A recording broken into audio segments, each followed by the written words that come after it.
Welcome back to another technical deep dive here in the debug zone. Today, we're tackling a big question and breaking it down with insights from other users. Hopefully, this clears up some misconceptions and helps you get the answer you need. So buckle up, stay a little curious, and let's jump right in.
And that's a wrap.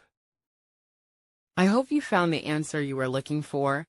If you did, take a second to hit that subscribe button. It really helps out. And let me know in the comments which solution worked best for you. See you next time in the debug zone.